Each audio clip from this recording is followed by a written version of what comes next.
নমস্কার বন্ধুরা, লক্ষ্মী কুটিরের রান্নাঘরের পক্ষ থেকে সবাইকে অনেক অনেক স্বাগত। প্রতিদিনের মতো আমরা আজকেও একটি রান্নার ভিডিও রেসিপি নিয়ে এসেছি। সেটি হলো ইলিশ মাছ। আপনারা দেখতে পাচ্ছেন ইলিশ মাছটি। এই ইলিশ মাছকে আমরা আঁশ ছাড়াবো, দিয়ে তারপর টুকরো টুকরো করে নেব।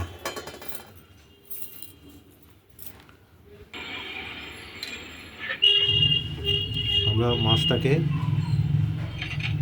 আঁশটা ছাড়িয়ে নেব, ছাড়িয়ে পিস করে নেব।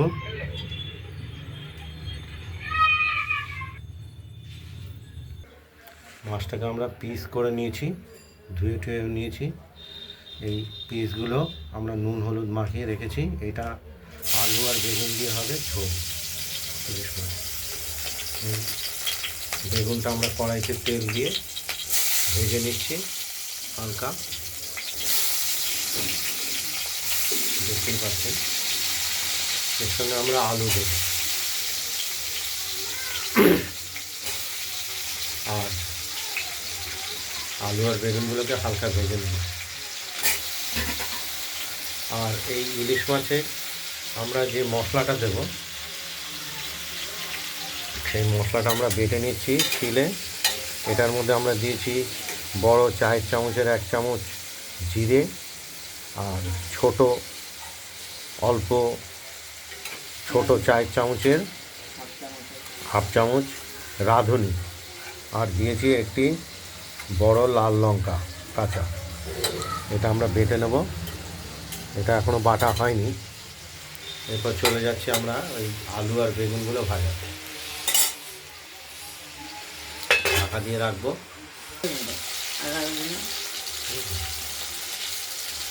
আলু আর বেগুনগুলোকে আমরা ভেজে নিচ্ছি, দেখতেই পাচ্ছেন।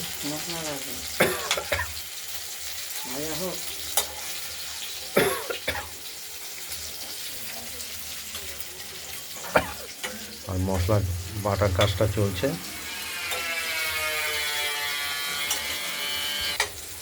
বেগুন আমাদের ভাজা হয়ে গেছে, আলুটাও ভাজা হয়ে গেছে। বেগুনটা যেহেতু নরম জিনিস, আমরা এটা ঝোলে আমরা পরে দেবো। আলুটা দিয়ে মশলা দিয়ে কষানোর পর বেগুনটা পরে দেবো।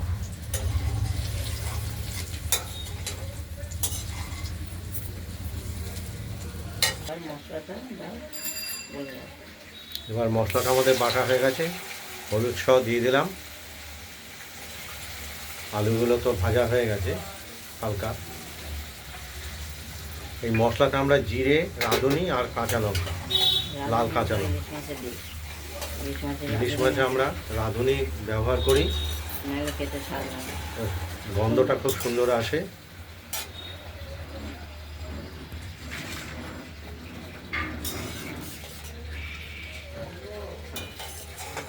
কাঁচা মাছ এবার দেবো, উল্টে এটা কষা হোক কিছুটা।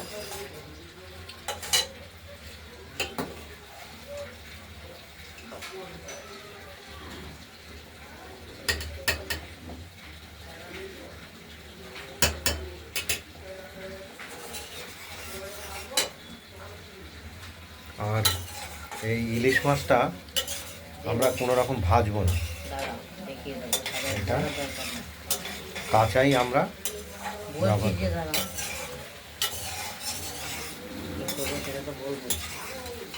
এবার এই যে মশলা, জোরে বলো, এই মশলার মধ্যে মাছগুলো দিয়ে দেবো। পিটো পিট করে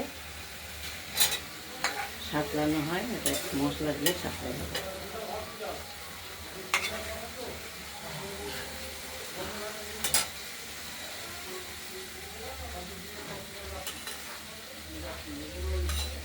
কাঁচা মাছই হবে, কিন্তু মশলা দিয়ে সাঁতলানো হবে। কাঁচা মাছ কি এই মশলাটা কষানোর সঙ্গে সঙ্গে মাছটাকেও সাঁতলে নেব। আর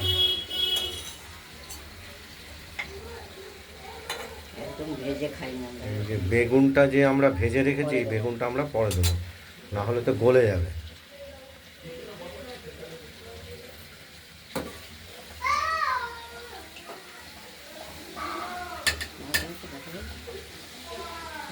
আরেকটু হবে।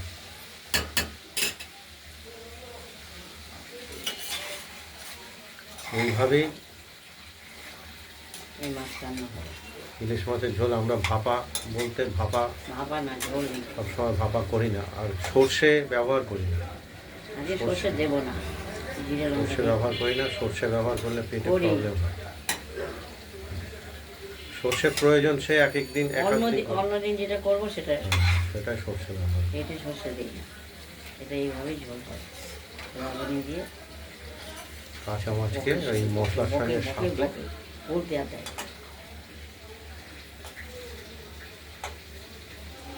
এই যে সাতলানো হয়ে গেল, এবার জল দিয়ে দেবো। গরম জল দিতে পারে। তোমায় বলে দেবো, এমনি নরম মাছ, বজবজ করে বলে কিছু বলতে পারে। সর্ষে সব মাছে খায়, কেমন করে আমরা সর্ষে দিই।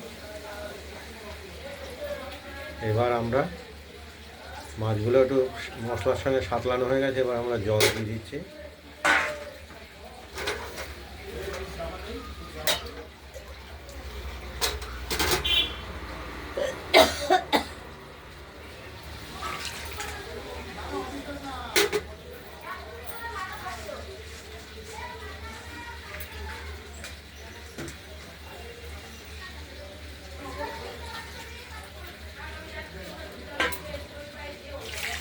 পরিমাণ মতো জল দিয়ে দিলাম ঝোলের জন্য।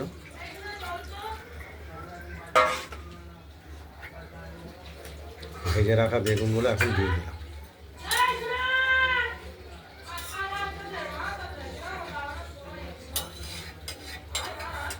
এই তোরা চান করে নে, আমাদের তো নিচে চান। আমরা এখন একটু নাড়াচাড়া করে দিলাম বেগুনটা দেওয়ার পর। এবার ঢেকে দেবো, ঝোলটা ফুটে উঠবে। দেখতে মাছের ঠিক ঝোলটা ইলিশ মাছের আলু দিয়ে বেগুন আর দিয়ে বেগুন দিয়ে ঝোল কমপ্লিট। কমপ্লিট। এটাও খুব খেতে সুস্বাদু হয়।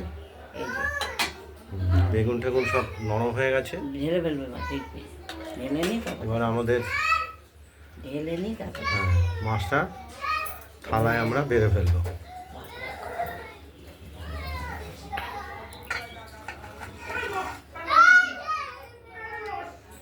বাবা,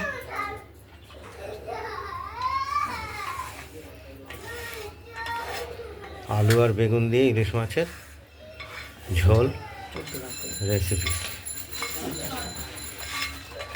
ঢেলে নি বলছে তবু স্পর্শ হবে।